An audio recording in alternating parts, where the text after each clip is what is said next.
प्रेम से बोलो जय माई।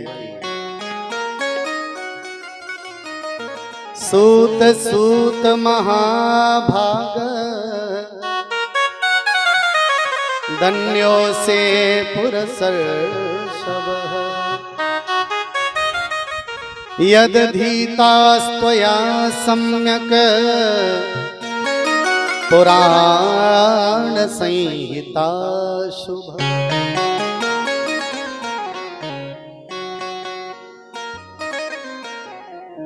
देवी भागवत के प्रथम स्कंद का ये द्वितीय श्लोक सौनकादिक ऋषियों ने कहा, सूत सूत महाभाग। सूत जी आप भाग्यवान हैं, धन्यों से पुरुषर्षभ, आप पुरुषों में श्रेष्ठ हैं। संसार में लोग अपने हित की बात करते हैं, संसार में काम की बात आती है तो लोगों को अपने जीवन से फुर्सत नहीं है। पर सूत जी आपने तो अपना जीवन दूसरों के लिए कुर्बान कर दिया, बलिदान कर दिया। आप महाभाग हैं। और सबसे बड़ी सुंदर चीज एक बात और बताएं आपको, कभी कभी हम लोग भी ये सोचते हैं कि हम लोगों का जीवन कैसा कठिन जीवन होता है, पर मन में तसल्ली जब मिलती है जब हम अपने जीवन का निष्कर्ष निकालते हैं कि हम 9 दिन या 8 दिन 7 दिन कथा करते हैं, चिल्लाते चिल्लाते गला सूख जाता है। कभी कभी मन में विचार करते हैं कि पता नहीं जनता ने सुना भी था कि नहीं सुना, पर जब कोई व्यक्ति आकर हमसे कहता है कि महाराज आपकी कथा हमने सुनी और उस दिन से हमारे जीवन की बुराई छूट गई और उस दिन से हमारे जीवन में परिवर्तन हुआ है, महाराज आपकी कथा सुनकर हमें बहुत अच्छा लगा, राहत मिली और हमने अपने जीवन को बदलने का प्रयास किया, तो वास्तविक बात कर रहा हूं, हमें आंतरिक शांति प्राप्त हो जाती है कि चलो ये जीवन बहुत अच्छा है। भगवान पृथ्वी पर किस लिए आया था? रावण और कंस को मारने के लिए नहीं आया, भगवान पृथ्वी पर धर्म की स्थापना के लिए आया। और हम लोग क्या कर रहे हैं? मंचों से धर्म का प्रचार कर रहे हैं। और सबसे बड़ी बात यह है कि हम अपना काम नहीं कर रहे, ये जो काम है ना, कथा सुनाना, आपके जीवन में सुधार लाना, ये परमात्मा का कार्य है और हम ईमानदारी से भगवान का काम कर रहे हैं।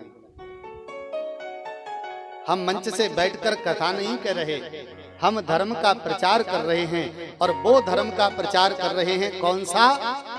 जो परमात्मा धर्म की स्थापना के लिए पृथ्वी पर आया, ऐसे धर्म की स्थापना यानी धर्म का प्रचार हम कर रहे हैं। और सबसे बड़ी बात देखो, ऐसे आयोजनों में जो लोग अपने जीवन में से अमूल्य धन भगवान की कथाओं के लिए समर्पित करते हैं या कथाओं के लिए, यज्ञों के लिए दान करते हैं, मेरी बात ध्यान से सुनना, आज के बाद कभी मत कहना कि हमने कथा के लिए चंदा दिया, कभी ये मत कहना कि हमने यज्ञ के लिए चंदा दिया, कभी मत कहना। कहना तो सिर्फ एक काम कहना, हमने भगवान के लिए, हमने भगवान के कार्य के लिए अपना धन दिया है। भगवान का काम क्या है? धर्म की स्थापना करना। और हमने सहयोग किसमें किया? बोले धर्म प्रचार में सहयोग किया। पावन श्रोताओं, हम परमात्मा के लिए नहीं, परमात्मा के कार्य के लिए दान कर रहे हैं। ये कथा देवी जी के लिए नहीं हो रही, ये कथा भगवान के धर्म के प्रचार के लिए हो रही है। जब ये कथा धर्म के प्रचार के लिए हो रही है तो ईमानदारी से बताना, भगवान का भी तो यही काम था, तो ये कथा भगवान के काम के लिए हो रही है। ईमानदारी से कथा में तन मन धन से जुड़ना, ये प्रश्न सौनकादिक ऋषियों ने सूत जी से कहा। बोले आप इसीलिए महाभाग हो क्योंकि आपने अपना जीवन भगवान के कार्य के लिए समर्पित किया है। यदधीतास्त्वया सम्यक् पुराणा संहिता सुधा। आज के जीवन में कोई व्यक्ति अपने घर में ढंग से रह नहीं सकता। आज के जीवन में कोई व्यक्ति कोई भी कार्य को पूर्ण रूपेण नहीं कर सकता। आज के जीवन में विशेष बात बताने जा रहा हूं। व्यक्तियों को एक दूसरे के कार्यों से फुर्सत नहीं है और विशेष रूप से चुगली से, एक दूसरे की निंदा से, ईर्ष्या से, द्वेष से फुर्सत कहां। कोटि जन्म समुत्थेनः पुण्यै नैव तु लभ्यते। अगर कहीं पर कथा श्रवणार्थ मिलती है तो निश्चित ही हमारे किसी जन्म के पुण्य का प्रताप है जो हमें कथा सुनने मिल रही है। क्योंकि यहाँ लिखा है कि ऐसे बहुत ज्यादा क्लिष्ट समय में, जहाँ पर व्यक्तियों के पास समय नहीं है, ऐसे समय में आप हमें कथा श्रवणार्थ श्रवण करा रहे हो, इसीलिए आप सूत जी महाभाग हैं। और हम चाहते हैं कि ऐसे पुरुष दीर्घायुर्भव सर्वज्ञ तापत्रय विवर्जितः कथयाद्य महाभाग पुराणं ब्रह्म संहितं। दीर्घ आयु भवम। सौनकादिक ऋषि कह रहे हैं, महाराज हमारी ईश्वर से प्रार्थना है आप दीर्घ आयु हो, क्योंकि पाप को फैलाने वाले लोग तो पृथ्वी पर बहुत हैं, पर आप जैसे सूत जी धर्म प्रचारक पृथ्वी पर बहुत कम मिलेंगे। और ऐसे धर्म प्रचारकों को पृथ्वी पर दीर्घ आयुष्मान होना चाहिए, दीर्घ जीवी होना चाहिए। और ऐसे लोग पृथ्वी पर जितने दिनों तक जिंदा रहेंगे धर्म का प्रचार चलता रहेगा। ये श्रोता का भाव वक्ता के प्रति होना चाहिए। महाराज आप संसार के तापों से मुक्त हो जाएं, आपके शरीर निरोगी रहें, आप पृथ्वी पर धर्म का प्रचार ऐसे ही करते रहें। हम जानते हैं कि घोर कलयुग है और कलयुग में व्यक्ति दुखी है, कलयुग में व्यक्ति दुखी है। ऐसे दुखी कलयुग में अगर आप हमें सुंदर देवी भागवत की कथा सुनाने जा रहे हैं तो ये ऐसे व्यास को हमें नमन करना चाहिए। पावन श्रोताओं, ये भाव सौनकादिक ऋषियों का है। बोले महाराज घोर कलयुग में भी ये कथाएं सुंदर व्यक्तियों को आनंद प्रदान करेंगे। महाराज कलयुग में ये कथा सुंदर हमारे लिए रामबाण का काम करेगी, ये हमारे लिए सजीवनी जड़ी बन जाएगी और हम संसार के पापों से मुक्त हो जाएंगे। सूत जी महाराज हम चाहते हैं कि आप सुंदर कथा कहें। सूत जी ने कहा, धन्यो अहमति भाग्यो अहम पावितो अहम महात्मवि यत पृष्ठम सुमहत् पुण्यम पुराणम वेदवे श्रुतम। धन्यो अहमति भाग्यो अहम। अच्छा, एक श्रोता और एक प्रवक्ता, जैसे रामचरितमानस में लिखा है, श्रोता वक्ता ज्ञान निधि कथा राम की गूढ़। तो श्रोता भी अच्छा हो। तो सौनकादिक ऋषियों को देखकर सूत जी महाराज ने कहा, धन्यो अहमत भाग्यो अहम, मेरा भाग्य बहुत जोरदार है जो आप जैसे श्रोता मुझे मिले। श्रोता तो बहुत है। अच्छा, श्रोता कितने प्रकार के होते हैं? प्रेम से बोलो, कितने प्रकार के होते हैं श्रोता? मालूम है? श्रोता होते हैं 8 प्रकार के, 4 और 4। कौन कौन से होते हैं सुन लीजिए। तकुआ, भकुआ, श्रोता बता रहा हूं। तकुआ, भकुआ, कनरसा और चौथो अजा समान और उष्ट महिष और चालनी तो 8 सूप समान। पहले नंबर पे आया फर्स्ट श्रोता, जिसको कहते हैं तकुआ। वे कथा सुनने नहीं आते, वो तो तकने आते हैं कि पंडित जी कहाँ गलती करें, वे तकवे आते हैं। तो नंबर 1 पे कौन से हैं? तकुआ। और एक होते हैं भकुआ। भकुआ कैसे होते हैं? वो मुंह फाड़े बैठे हैं, मक्खी भीतर जा रही है बाहर निकल रही है, उन्हें पता ही नहीं। बगल वाले ने पूछी कथा सुन रहे हो? बोले हाँ। कैसी लग रही है? बोले अच्छी। बोले क्या सुना? बोले सुनो नहीं पर अच्छी लगी। उन्हें पता नहीं कि हो क्या रहा, वो मुंह फाड़े सुन रहे हैं। तो ये होते हैं भकुआ। तीसरा कन रसा। उसे आध्यात्मिक चर्चा से कोई मतलब नहीं, उसे व्यक्तिगत चर्चा से कोई मतलब नहीं, कानों को मीठी लगने वाली कथा सुननी चाहिए। ऐसा होता है तृतीय श्रोता कन रसा, जो कानों को मीठी लगने वाली केवल कथा सुनता है। चौथो अजा समान। अजा कहते हैं बकरी को। अच्छा, बकरी को पानी पीते आपने कभी देखा है?